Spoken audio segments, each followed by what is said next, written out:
Hey y'all, what's going on? Jason over here at Cog Hill Farm. I made two kind of big mistakes in the garden. Let me show you.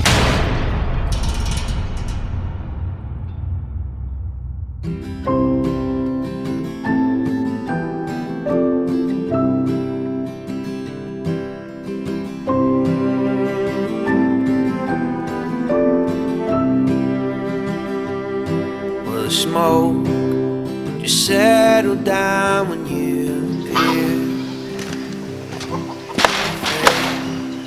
You made my vision. What's going on, everybody? Jason over here at Cog Hill. I want to show you two mistakes I made in the garden this year. One of them I can fix. The other one's going to have to be a wait and see thing.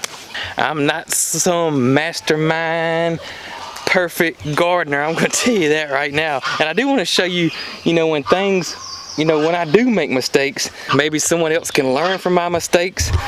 As y'all know, this is our summer garden this year, spring summer garden, and we got a lot of stuff planted in here, from tomatoes to cucumbers, pole beans, squash, more tomatoes, pole beans, and then I got okra. But let me show you what mistake I made.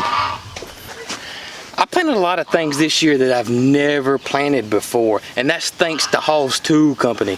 I got a lot of their seeds this year, and basically what I did was I told those guys, hey look, y'all are in Georgia, y'all are master gardeners, send me some seeds that I know that are going to grow well in our area, which is hot, humid, and we're all both in zone 8. And they sent me some stuff that I have personally never grown before. One thing being, and I do grow a winter squash, but it's a Seminole pumpkin. This year they sent me some butternut squash, which I've never grown before. I planted 3 types of squash this year, and that is the butternut squash, the 8-ball squash. I got a yellow straight neck squash, which is called Gold Prize. Straight neck squash I've grown, zucchini I've grown, butternut squash I haven't grown. I should have known, being a winter squash, that it was going to be different than the other two. And butternut squash is a big vine. It's not like the summer squashes that I got going here. So as you can see, this one right here is starting to go this way. My garden is not going to be set up for this. This stuff's just going to go everywhere and take over, and I'm not going to be able to go on my rows. So what I'm going to try is I'm going to put cattle panels up, and I'm going to train it to grow on the cattle panels. Butternut squash is heavy. That's going to be a heavy squash. So when it does get big and starts hanging down, I'll just have to tie it up and support it. I probably can use pantyhose, or I'll figure that out when I get there. But I got to get this up and train it. Not to grow on the ground, but vertically. But all in all, y'all look at my squash. Look how awesome it looks.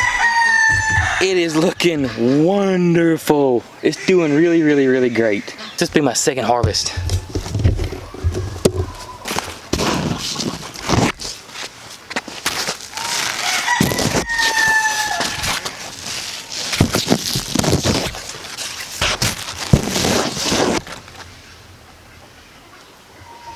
And check out the 8-ball squash.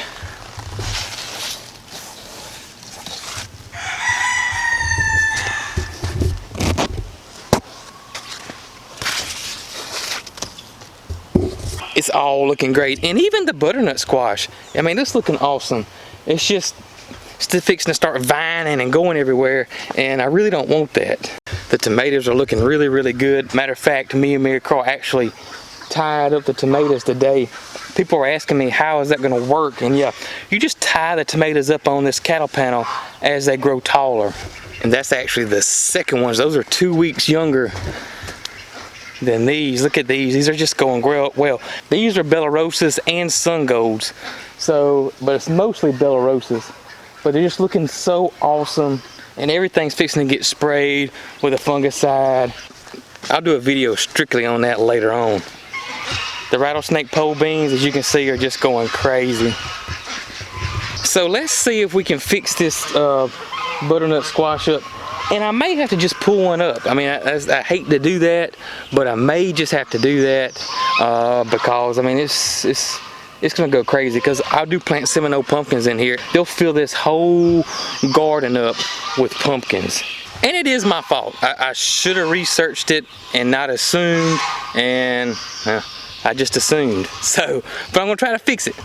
Let's get the cattle panels in here and let's see if we can get this thing starting to train to grow up this cattle panel.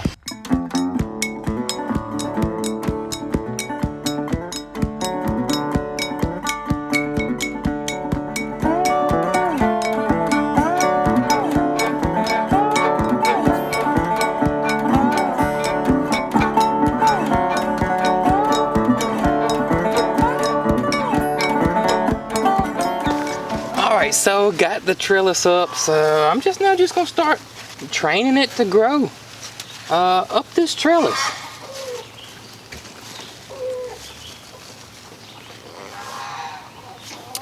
I don't know, have you guys ever grown winter squash on a trellis? If you have, let me know in the comments below how it worked out.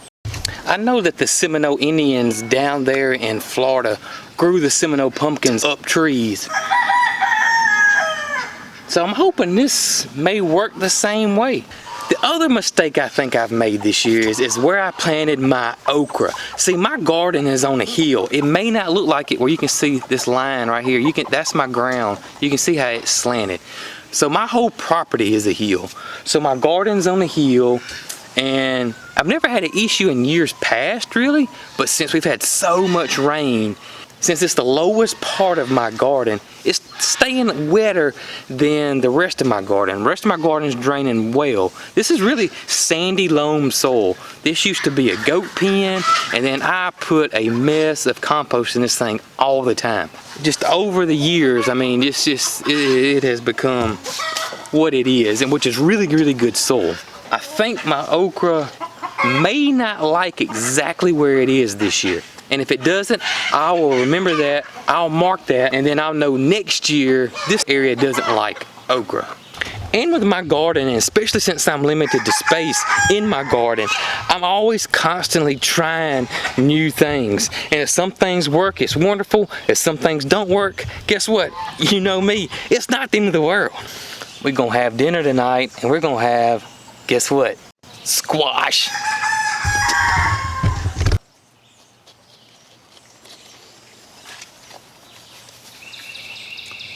8-ball squash, baby. And this gold prize squash. Let's go have some dinner and figure out what we're gonna do with these.